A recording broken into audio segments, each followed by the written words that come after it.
Assalamualaikum warahmatullahi wabarakatuh, teman-teman yang berbahagia. Hari ini kita melanjutkan, pembelajaran tentang two-way ANOVA dengan interaksi. Kalau kemarin kita sudah, belajar two-way ANOVA tanpa interaksi, hari ini kita akan belajar tentang two-way ANOVA dengan interaksi. Nah, two-way ANOVA, kalau kita, refresh sejenak ya, itu kan dibagi menjadi dua ya, ANOVA dua arah tanpa interaksi dan ANOVA dua arah dengan interaksi. Kemarin kita sudah belajar tentang ANOVA dua arah tanpa interaksi, artinya variabel prediktornya tidak memiliki interaksi dalam mempengaruhi variabel respon. Nah, sekarang kita akan belajar ANOVA dua arah dengan interaksi, di mana pengujian klasifikasi dua arah dengan interaksi merupakan pengujian beda 3 rata-rata atau dengan dengan dua faktor yang berpengaruh dan pengaruh interaksi antara kedua faktor tersebut diperhitungkan. Jadi kedua faktor ini, dua treatment ini diduga mempengaruhi variabel respon. Nah, jadi ini two-way ANOVA dengan dan tanpa interaksi. Ilustrasinya ya, kalau kita refresh jenak, jadi kalau tanpa interaksi ini tidak bersentuhan, tidak beririsan, tapi kalau ini memotong ya. Jadi kalau yang dengan interaksi artinya faktor A dan faktor B itu berinteraksi dalam mempengaruhi variabel respon ya. Nah, two-way ANOVA dengan interaksi itu definisinya merupakan pengujian beda 3 rata-rata atau lebih dengan dua faktor yang berpengaruh dan pengaruh interaksi antara kedua faktor tersebut diperhitungkan seperti tadi ya. Nah, jadi ini struktur data dengan interaksi. Jadi data dengan interaksi itu artinya misalkan di sini faktor A memiliki beberapa level ya, faktor A memiliki beberapa level, kemudian faktor B memiliki beberapa level. Nah, di sini di observasinya itu lebih dari satu atau biasanya minimal 3.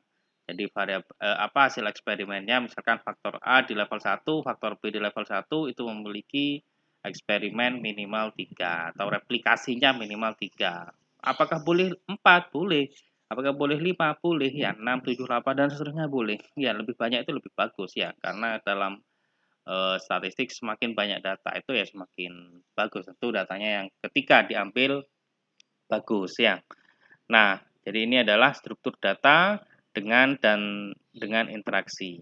Nah, kemudian ini rumus umumnya. Rumus umumnya dengan interaksi itu hampir sama dengan tanpa interaksi. Jadi secara umum kita menghitung jumlah kuadrat baris, jumlah kuadrat kolom, kemudian jumlah kuadrat interaksi, jumlah kuadrat error, dan jumlah kuadrat total. Kemudian derajat bebas. Nah, ini B-1 untuk baris, kolomnya K-1, kalau interaksi K-1 kali B-1, derajat kebebasan error itu BKN-1, total itu N-1. Nah, kemudian kita juga menghitung rata-rata kuadratnya. Rata-rata kuadratnya itu didapatkan dari mana?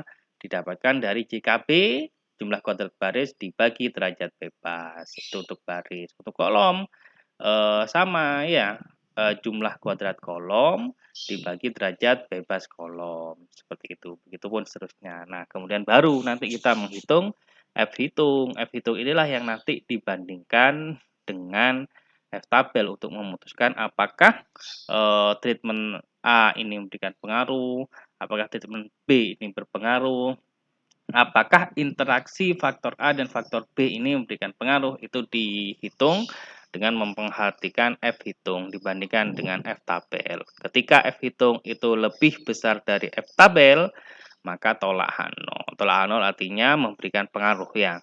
Nah, atau kita bisa juga dengan apa? Selain melihat F-hitung dengan cara melihat P-value. Ketika P-value kurang dari alfa, maka kita bisa menyimpulkan bahwa faktor A itu memberikan pengaruh atau faktor B memberikan pengaruh atau interaksi antara A dan B itu memberikan pengaruh. Jadi ini adalah tabel ANOVA yang akan selalu ada di dalam eksperimen desain.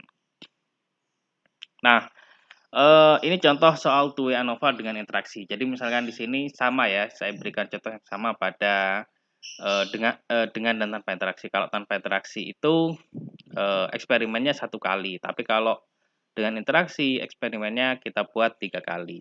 Jadi variabel respon dengan replikasi. Jadi replikasinya itu 3 kali. Pada mesin 1 dan operator 1 eksperimennya itu 3 kali. Begitupun mesin 2 operator 1 3 kali. Kita lihat bagaimana apakah perbedaan mesin ini dan jenis operator ini memberikan pengaruh terhadap spacer length ya. Nah, jadi hipotesisnya kalau tanpa interaksi itu ada 2, kalau dengan interaksi itu ada 3. Jadi operator misalkan tidak ada pengaruh perbedaan operator terhadap spacer length, paling tidak ada satu operator yang berbeda, itu H1-nya. Mesin juga seperti itu, tidak ada pengaruh perbedaan jenis mesin terhadap spacer length, H1 paling tidak ada satu jenis yang berbeda. Nah, tambahannya untuk interaksi, ada interaksi. Jadi secara bersamaan operator dan jenis mesin tidak berpengaruh terhadap spacer length, itu H0-nya atau hipotesis awal.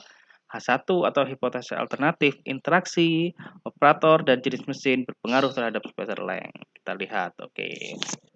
Kita lihat di Minitab-nya bagaimana caranya. Jadi kan ini datanya ya. Ini datanya teman-teman. Bagaimana kita memasukkan struktur data di Minitab, kita masukkan di sini. Nah, caranya bagaimana? Kolom 1 itu operator, kolom 2 itu jenis mesin. Jadi misalkan operator 1, mesin 1, spacer length-nya berapa? 46 ya. Jadi kalau teman-teman operator 1, mesin 1, level 1, replikasi pertama itu 46 ya, 46.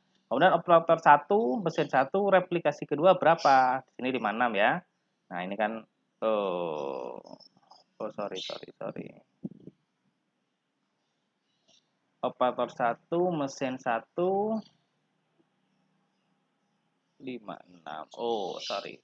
Ini mestinya mesin 1, mesin 2 ya. Operator 1, mesin 2 ya. Operator 1, mesin 2, 56. Kemudian ini operator 1, mesin 3. Mesin 3, 55. Mesin 3, 55 ini ya. 5, mesin 3, kemudian ini mesin 4 berarti ya. Mesin 4, 47, kita cek aja. Mesin 4, 47, oke, sudah betul. Nah, berarti ini keliru, berarti ini saya buat ini, teman-teman. Oke, thread ini ya. 1, 2, 3, 4. Oke, 1, 2, 3, 4. Oke, kita buat gini. Hup. Nah, ini juga seperti ini. Oke. Oke, kita buat seperti ini. Karena tadi kita keliru. Saya naruhnya keliru. Oke. Hup. Nah. 1, 2, 3, 4. Oke. 1, 2, 3, 4. Oke, kita masukkan dulu ya datanya. Jadi struktur datanya seperti ini, teman-teman. Oke, thread. Oke.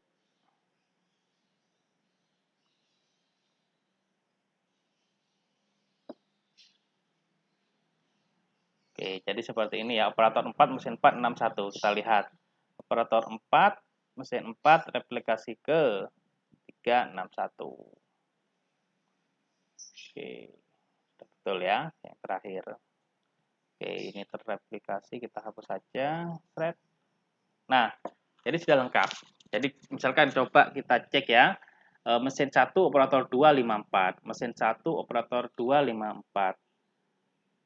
Operator 1 mesin 2. Operator 1 operator 2 ya, operator 2 mesin 1 54. Kita lihat. Operator 2 mesin 1 54. Betul ya, replikasi pertama 54. Oke, jadi datanya ini sudah betul, struktur datanya dibuat seperti ini. Atau jadi prinsipnya teman-teman harus disesuaikan dengan tabelnya, disesuaikan dengan tabelnya. Untuk peletakan data itu masing-masing ini, masing-masing apa? Masing-masing kolom harus sesuai. Jadi ini sudah sesuai. Nah, sekarang baru kita running datanya. Caranya bagaimana? Caranya start, kemudian pilih ANOVA, pilih general linear model, fit general linear model. Oke. Nah, spacer length itu variable respon, faktornya jenis operator, jenis mesin dan operator ya. Kemudian baru kita keluarkan modelnya. Nah, ini kan awalnya tidak ada. Jadi kalau di teman-teman tidak ada. Nah, jenis mesin dan operator. Tapi karena kita ingin melihat interaksi antara jenis mesin dan operator, maka kita blok ini ya jenis mesin, operator kita blok, kemudian kita add. Nah, baru di oke. Sehingga nanti keluar apa interaksi jenis mesin dan operator. Klik oke, optionnya apakah kita keluarkan? Tidak perlu. Ini mungkin juga tidak perlu. Kita lihat. Tidak perlu. Nah, ini ya apa untuk melihat asumsi residualnya kita klik aja ya. Oke, kita keluarkan aja. Oke, kita keluarkan aja gak apa-apa. Oke. Nah, kita lihat hasilnya seperti apa. Nah, yang paling penting harus kita lihat itu adalah ini ya. Nah, ini jenis mesin. Oke. Nah, teman-teman lihat di sini ya. Nah, ini adalah ANOVA. ANOVA yang akan kita lihat, yang akan kita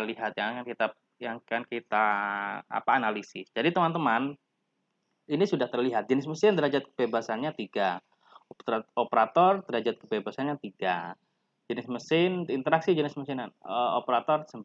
Nah, kemudian dihitung ini dengan ANOVA. Jadi kalau di Minitab itu kan menggunakan software itu langsung keluar hasilnya. Sum of square-nya ini juga keluar, mean of square-nya juga keluar. Nah, F-value. F-value ini bisa kita bandingkan dengan F-tabel. Apakah memberikan pengaruh atau tidak?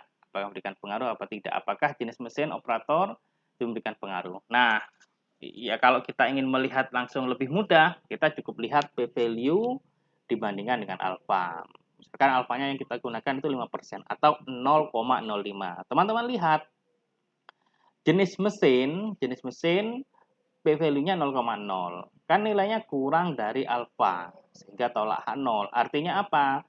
Artinya dapat kita simpulkan bahwa jenis mesin ini memberikan pengaruh terhadap spacer length. Jadi perbedaan mesin itu memberikan pengaruh terhadap spacer length.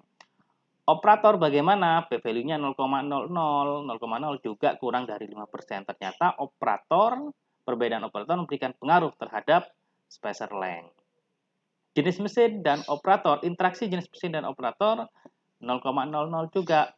Ternyata jenis mesin dan operator, interaksi jenis mesin dan operator juga memberikan pengaruh terhadap spacer length. Jadi seperti itu teman-teman cara kita menyimpulkan two-way ANOVA dengan interaksi. Tentu analisis ANOVA ini juga harus dipenuhi dulu asumsi ininya ya, asumsi distribusi normal, identik dan independen harus terpenuhi dulu asumsinya. Nah, kemudian mana yang berbeda, jenis mesin yang mana yang berbeda, operator yang mana yang berbeda, maka kita juga bisa melanjutkan dengan menggunakan uji seperti uji tuki ya, uji lanjut ya, uji tuki itu juga bisa kita gunakan. Nah, tapi yang jelas ini cara membaca kita dalam two-way ANOVA dengan interaksi. Jadi tapi sebelumnya harus terpenuhi dulu asumsi identik, independen, dan distribusi normal. Kemudian kalau kita ingin melihat apakah jenis mesin yang mana, operator yang mana yang berbeda, maka kita harus melakukan uji lanjut atau uji tuki. Seperti itu teman-teman. Jadi ini adalah cara membaca output Minitab untuk two-way ANOVA dengan interaksi. Mungkin itu yang bisa saya sampaikan. Terima kasih. Assalamualaikum warahmatullahi wabarakatuh.